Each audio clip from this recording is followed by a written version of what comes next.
and welcome back to Redpoint's Academy. Counterfeits are not a new problem. They have been condemned by almost every government in the world, and there are a number of international accords to protect IP internationally. Despite this, counterfeit products have been gaining more attention in recent years. Their negative impact on consumers, the industries and its workers, and wholesalers and retailers are profound and significant. The driving force behind the explosion of counterfeiting is clear: the fruition and widespread of the Internet. In this class, we will examine the details of the changes to IP and its protections in recent years, and both traditional and modern methods used to tackle online IP infringements and their efficacy. Let's get started. The Internet brought widespread global communications, instant sharing of information, e-commerce, and a world of other liberating influences. However, not every change has been positive. The Internet has also proved to be a huge assistance for counterfeiters. Let's look at just how the Internet aids IP infringements. First of all, although people have a greater ability than ever to communicate with each other, it also has provided a near unlimited market of customers for counterfeiters who operate online. The reach of online communication channels has meant that businesses have had geographical market restrictions lifted in a huge way, and they have gained access to a global market almost overnight. The improved communications has also cut out the middleman. Manufacturers can now communicate with and sell directly to the end consumer, so they don't have as much need for regional distributors. What this means for brand protection is a massively more difficult job for border and customs officials. Since illegal goods are shipped in huge containers together, but in millions of little packages, it would be a monumental task to physically search each and every package that crosses a national border. So, more and more counterfeiters are able to slip through the cracks. Anonymity is a key part of the Internet, and it has become a especially useful defense for counterfeiters in a couple of key ways. No one can know for certain the true identity of sellers online. The ability to hide your identity makes it that much easier to fool customers, meaning the perception of legitimacy can be created that will promote trust in the seller. This is essential as online purchases are based on trust. In a physical shop, the customer has the opportunity to examine the exact article that they're buying, and it would have a chance to check if it's a counterfeit.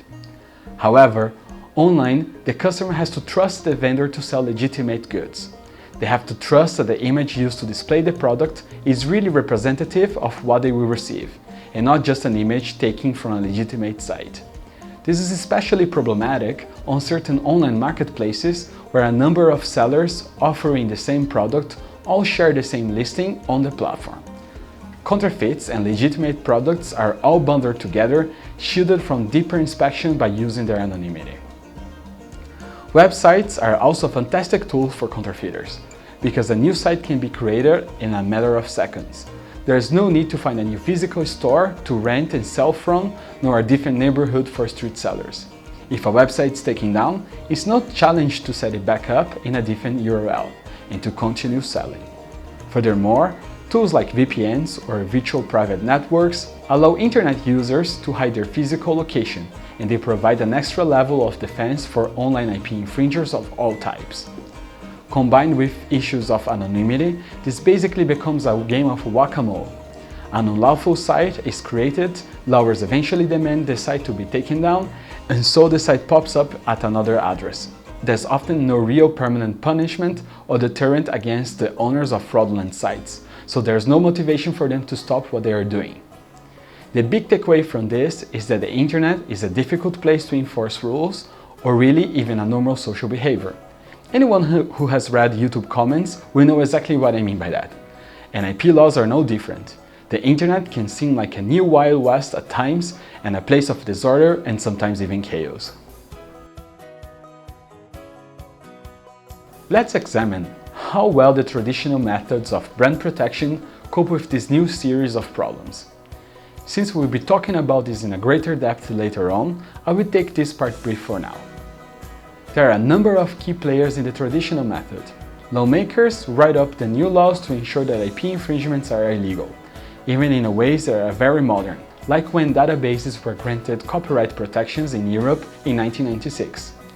Once clear laws and protections are in place, then border patrols and customs officials work to prevent counterfeit products entering the country.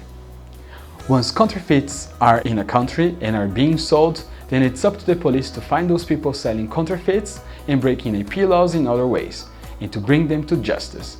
Overall, the job tends to fall to company lawyers who gather evidence and can start legal action against infringers.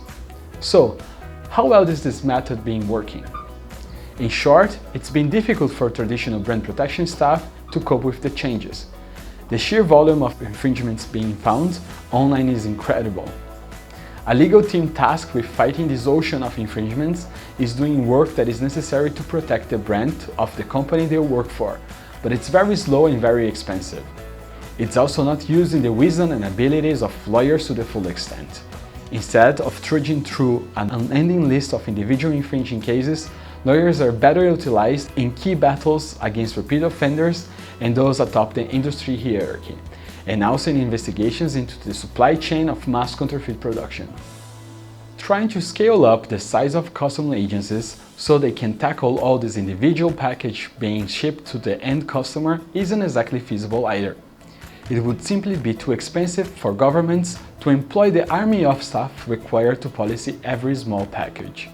And even when counterfeits are found and confiscated, the internet has made the counterfeiting industry so cost-effective that the seller has no qualms with resending a replacement item.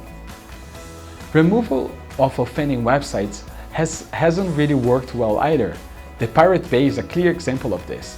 The infamous torrent platform is removed routinely by governmental agencies only to reappear with a slightly different URL, hosted from a different IP address.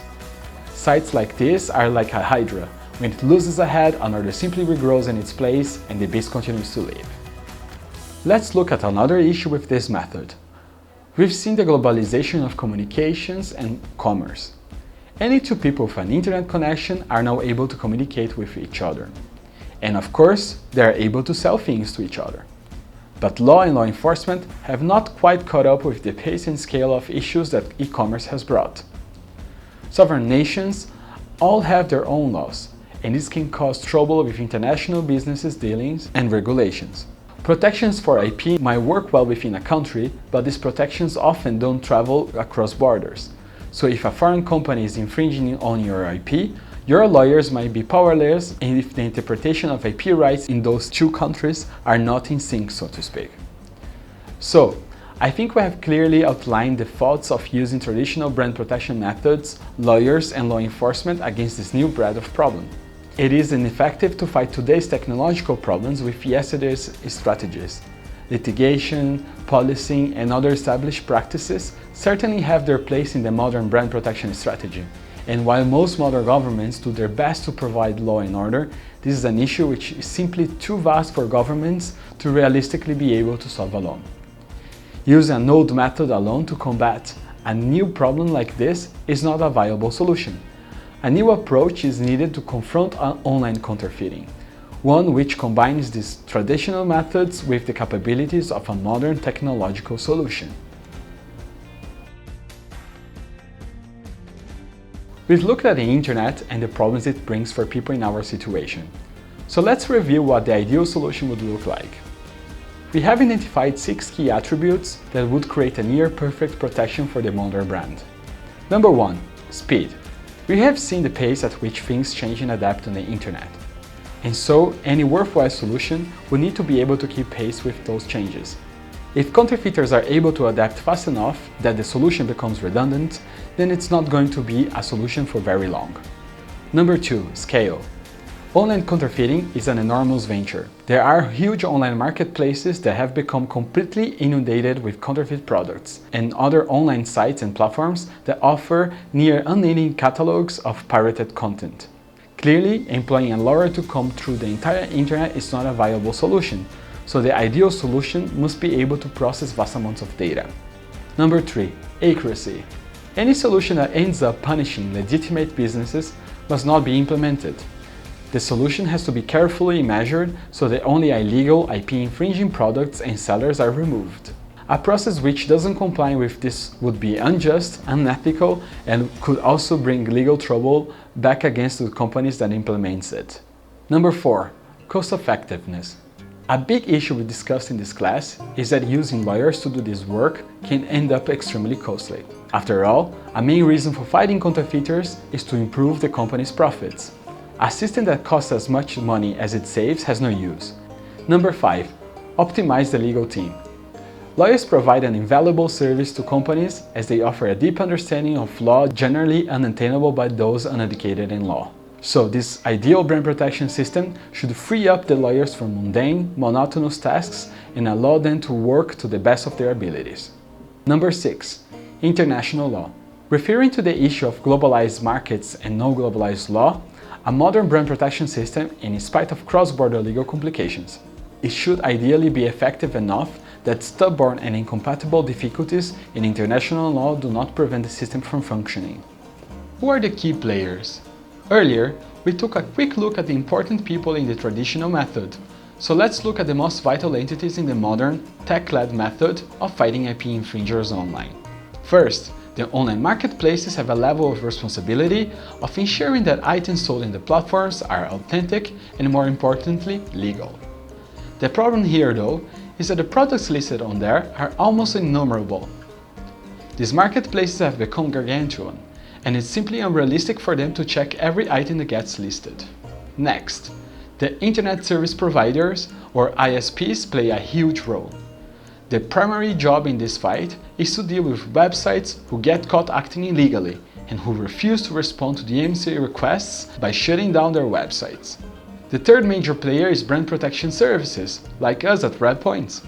Their job really is to do the heavy lifting that ISPs and online marketplaces are unable to do. They are the ones who come through online marketplaces and anywhere else that infringing products are sold, finding infringing products and validating their inauthenticity. While some companies choose to enforce their own brand protection at this stage, this typically is taken care by the brand protection service too. What technology is used?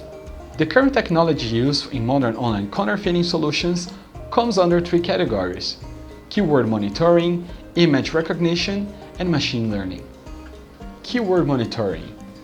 The simplest way of searching for infringing products online is to automate bots to look for keywords across the most commonly used online marketplaces and platforms. Keywords are added as search terms as well as variations of those terms.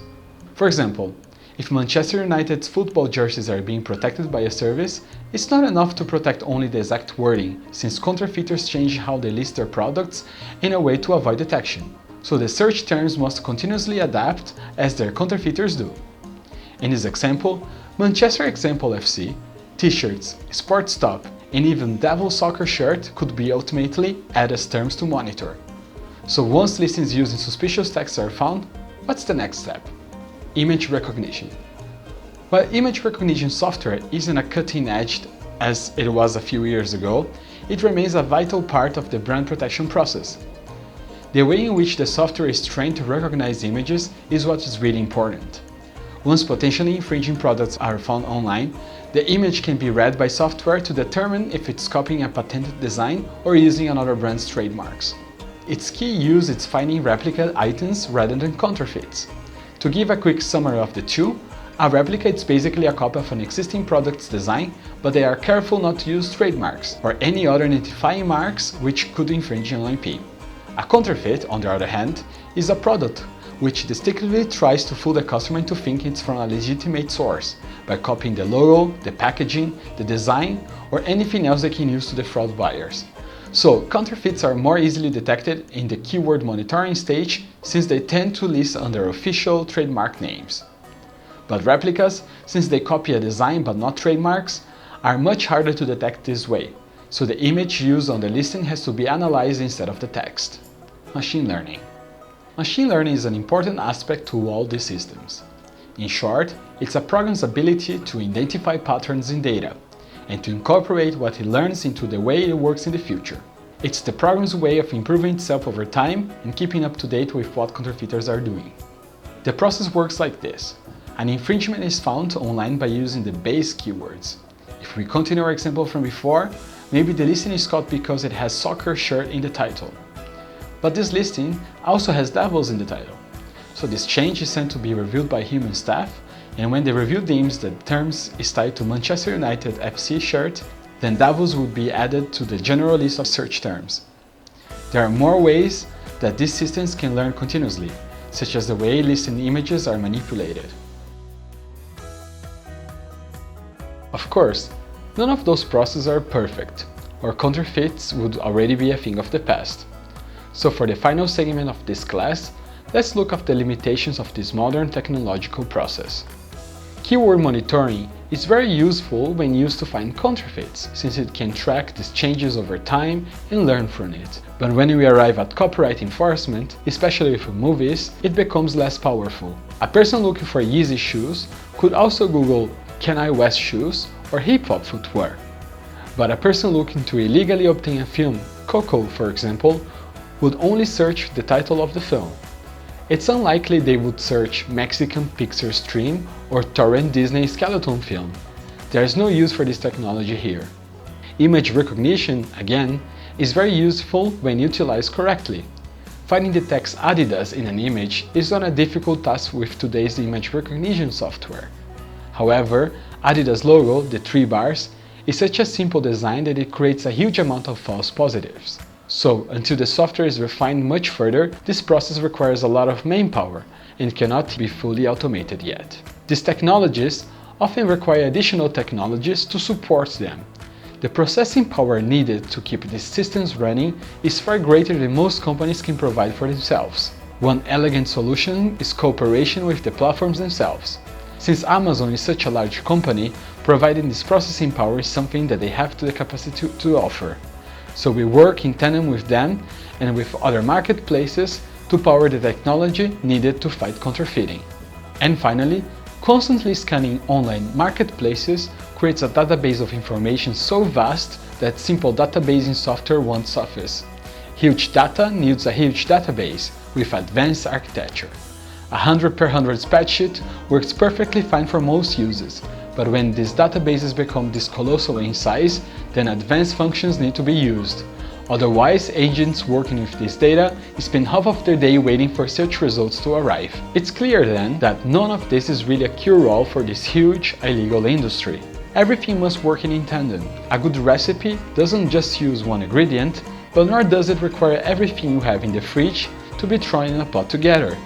It's about choosing the ingredients that work best and preparing them in a way that maximizes their flavor. Using these technologies is the same. It's about carefully choosing which tech and which amount should be used to combat each specific problem. In our next class, we will be discussing the offline side to counterfeiting and the methods used to fight it. See you then!